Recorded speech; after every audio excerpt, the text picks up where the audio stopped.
અરે ઓછું નાક પણ અસલી નાક. MDH કાશ્મીરી લાલ મરચાની પાવડર. MDH. Welcome back. વિસાવદરની પેટા ચૂંટણીમાં ભાજપની હાર બાદ જવાહર ચાવડા ફરીથી ચર્ચામાં આવ્યા છે. આપના કાર્યકરોએ જીત બાદ લગાવ્યા જવાહર ચાવડાના નામના નારા. ગોપાલ ઇટાલિયાએ લગાવ્યા જવાહર ચાવડા જિંદાબાદના નારા. તો સોશિયલ મીડિયામાં વાયરલ વિડીયોથી રાજકીય ગરમાવો આવ્યો છે. ભાજપના ઉમેદવાર કિરીટ પટેલ અને જવાહર ચાવડા વચ્ચે ચાલી રહ્યો છે જૂથવાદ. જવાહર ચાવડાની નારાજગી ભાજપને ભારે પડી હોવાનું વિશ્લેષકોનું મત છે.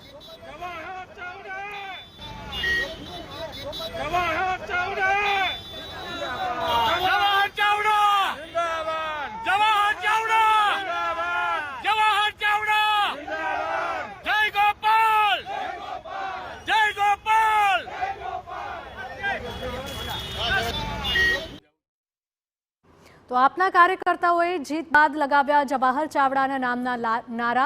ત્યારે ગોપાલ ઇટાલિયાએ લગાવ્યા હતા જવાહર ચાવડા જિંદાબાદના નારા. સોશિયલ મીડિયામાં વાયરલ વિડીયોથી રાજકીય ગરમાવો આવી ગયો છે. ભાજપના ઉમેદવાર કિરીટ પટેલ અને જવાહર ચાવડા વચ્ચે ચાલી રહ્યો છે જૂથવાદ. જવાહર ચાવડાની નારાજગી ભાજપને ભારે પડી હોવાનું વિશ્લેષકોનું મત.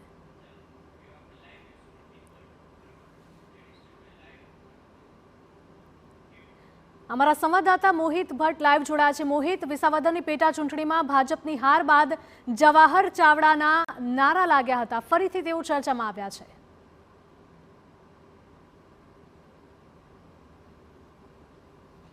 સ્પષ્ટપણે હિરલ, જે વિસાવદરની પેટા ચૂંટણીનું પરિણામ સામે આવ્યું છે, ભારતીય જનતા પાર્ટી દ્વારા એડી ચોટીનું જોર લગાવવામાં આવ્યું, તેમ છતાં જે ગોપાલ ઇટાલિયો છે તેનો જંગી બહુમતી સાથે વિજય છે તે થયો છે. ભારતીય જનતા પાર્ટીના જે હારના કારણો છે તેમાં એક કારણ જે ભાજપ છે તેમની આંતરિક જૂથબંધી એ સૌથી મોટું કારણ છે. અને તેને લઈને જ હવે એક વિડીયો છે સામે આવ્યું છે જે જરૂરથી જૂનાગઢ જિલ્લાના રાજકારણમાં જેના કારણે ગરમાવો છે તે આવ્યો છે. જે ગોપાલ ઇટાલિયા છે, જ્યારે તેઓ વિજેતા બન્યા અને ત્યારબાદ તેઓ વડાલ તરફ આગળ વધી રહ્યા હતા, તે દરમિયાન રસ્તામાં તેમના સમર્થકો છે તેમના દ્વારા તેમનું સ્વાગત કરવામાં આવ્યું અને આ સમર્થકો દ્વારા જવાહર ચાવડા જિંદાબાદ જય ગોપાલના નારા છે તે લગાવવામાં આવ્યા હતા. અને સમર્થકોની સાથે સાથે ગોપાલ ઇટાલિયાએ પણ જવાહર ચાવડા જિંદાબાદના નારા છે તે લગાવ્યા હતા.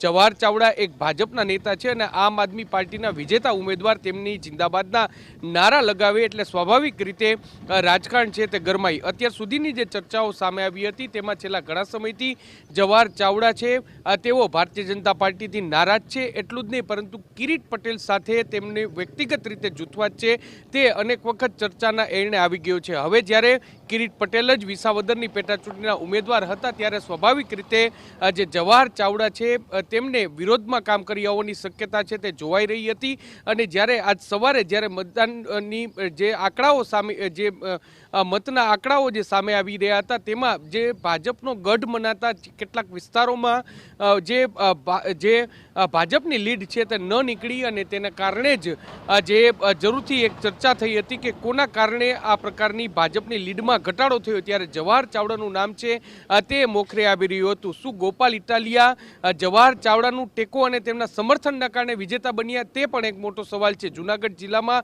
જવાહર ચાવડા છે તેઓ વર્ષોથી પ્રભુત્વ ધરાવે છે. તેઓ સરકારની સામે પણ રહી ચૂક્યા છે, સરકારની અંદર પણ રહી ચૂક્યા છે અને આ વિસ્તારમાં તેમને જે આહિર કોમ્યુનિટીની વાત હોય અને આ ઉપરાંત અનેક સમાજો સાથે તેમના કારણ કે તેઓ શૈક્ષણિક ક્ષેત્રે પણ સારી રીતે જોડાયેલા છે અને તેની વચ્ચે તેમની નારાજગી અને કિરીટ પટેલ સાથેનો તેમનો જૂથવાદ છે તે જરૂરથી ભાજપનું હારનું કારણ છે તે બન્યું હોઈ શકે છે. અને આ વિડીયો સામે આવ્યો છે તે ખૂબ જ સૂચક માનવામાં આવે છે. જોવાનું રહેશે કે આ વિડીયોને લઈને જવાહર ચાવડા છે તે પોતે કયા પ્રકારની પ્રતિક્રિયા આપે છે અને ગોપાલ ઇટાલિયા દ્વારા જવાહર ચાવડા જિંદાબાદના નારા લગાવીએ છે ત્યારે તેનો અર્થ શું છે તે પણ એક સમજવો ખૂબ જ જરૂરી છે. જી હિરલ. બિલકુલ મોહિત, માહિતી બદલ આપનો આભાર.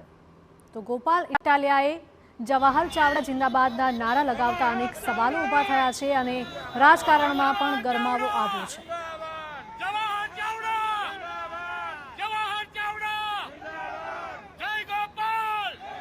MDH ચણા મસાલા. હવે છોલા હોય કે ચોળા, સફેદ ચણા હોય કે કાળા ચણા, બધું મજેદાર બનશે. MDH